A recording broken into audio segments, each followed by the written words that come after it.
अब हम political science पढ़ेंगे। हम कम्युनलिज्म के बारे में पढ़ रहे थे। तो भारत में उसका क्या क्या असर होता है, पॉलिटिकल पार्टीज़ उसका कैसे लाभ उठाती हैं। The constitution provides to all individuals and communities freedom to profess, practice and propagate any religion और not to follow any.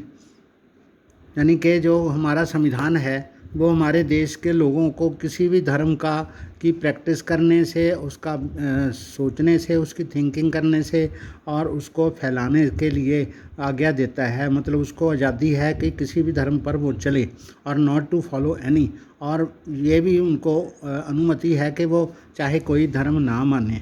The constitution prohibits discrimination on grounds of religion. तो जो हमारा संविधान है धर्म के नाम के भेदभाव की आज्ञा नहीं देता, वो उसके ऊपर मना करता है। At same time the constitution allows the state to intervene in the matters of religion in order to ensure equality within religious communities. तो जो अलग अलग धर्म के लोग हैं उनमें बराबरी लाने के लिए हमारा संविधान कभी कभी उनके पर्सनल जो धार्मिक मामले हैं उनमें वो दखल भी दे सकता है। For example it bans untouchability. जैसे किसी एक धर्म में किसी दलितों के साथ वो लोग भेदभाव, छुआछूत का भेदभाव करते थे, तो संविधान ने उसके ऊपर प्रतिबंध लगा दिया। यानी हम किसी को छुआछूत के लिए डिस्क्रिमिनेट नहीं कर सकते। Understood in this sense secularism is not just an ideology of some parties or person. यानी जो धर्मनिरपेक्षता है ऐसे ही समझा जाना चाहिए कि जो धर्मनिरपेक्षता है एक ऐसी विचारधारा ही नहीं है एक किसी पार्टी की या किसी एक व्यक्ति की। This idea constitute one of the foundations of our country. तो ये हमारा जो एक ऐसा विचार है जिस पर हमारे देश की नींव है। Communalism should not be seen as a threat to some people in India. तो जो सांप्रदायिकता है या एक धर्म का ही पालन करना कुछ दूसरे लोगों के विरोध में नहीं है। For example communism should not be seen as a threat to some people in India. भारत में कुछ लोगों के लिए जो कम्युनिज्म या सांप्रदायिकता खतरा ही नहीं है। It threatens the very idea of India. ये भारत के बारे में जो हम विचार करते हैं उसकी आज़ादी के बारे में, उस लोकतंत्र के बारे में, तो उसका ही ये घातक है। That is why communism needs to be combated. तो जो सांप्रदायिकता है उसका मुकाबला किया जाना चाहिए। A secular constitution like ours is necessary. तो भारत में एक धर्मनिरपेक्ष संविधान होना चाहिए जैसा हमारे देश में है, ये ज़रूरी है, but not sufficient to combat communism. तो सांप्रदायिकता का ये इतना ज़ोर से मुकाबला नहीं कर सकता। Communal prejudices and propaganda need to be countered. यानी जो एक ही धर्म का जो प्रचार होता है उसका जो प्रेजुडिस है उसके बारे में जो उनके कुविचार हैं उनका विरोध किया जाना चाहिए। Countered in everyday life. हर रोज़ाना जीवन में इसका विरोध किया जाना चाहिए। एंड उस धर्म के जो कट्टरता है उसका विरोध किया जाना चाहिए। Based mobilization needs to be countered in the arena of the politics.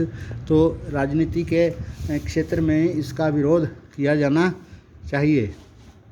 आगे है caste and politics. We have seen two instances of the expression of social division in the arena of politics. राजनीति के क्षेत्र में हमने दो तरह का इसका देखा है। जो सामाजिक वर्गीकरण होता है उसका एक्सप्रेशन देखा है। One largely positive and the other largely negative. एक तो पॉजिटिव है और दूसरा नेगेटिव है। Let us turn to our final case.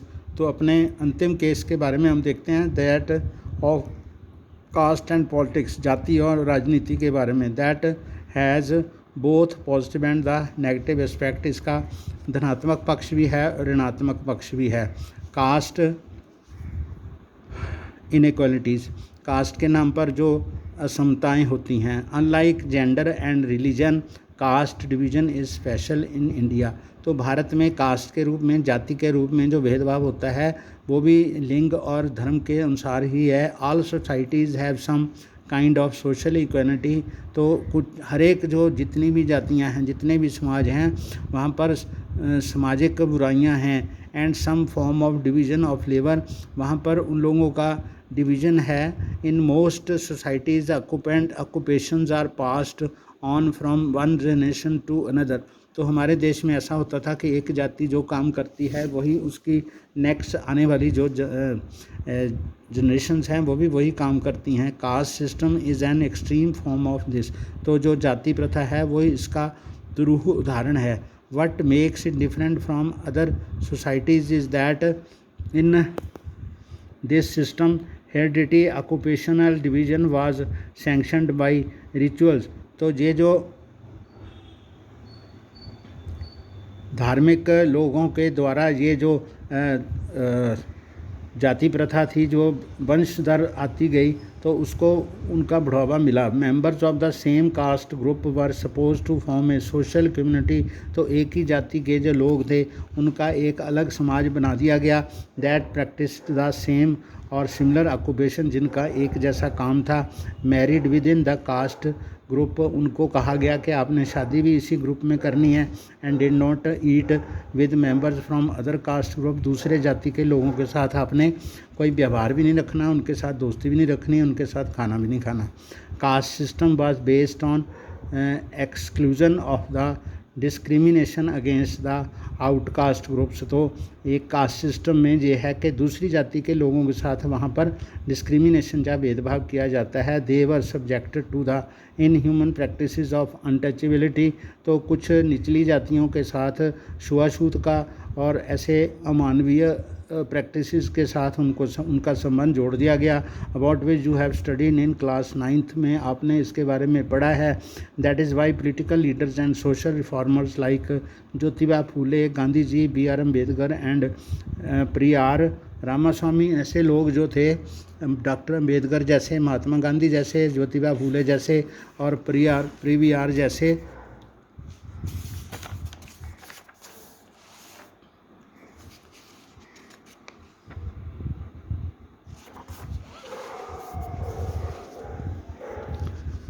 Naker advocated and worked to establish a society in which caste inequalities are absent। तो उन्होंने ऐसे समाज की स्थापना करने का आह्वान किया जिसमें ऐसी दलित जहाँ ऐसी जाति प्रथा की परंपराएं जो हों वो ना हों।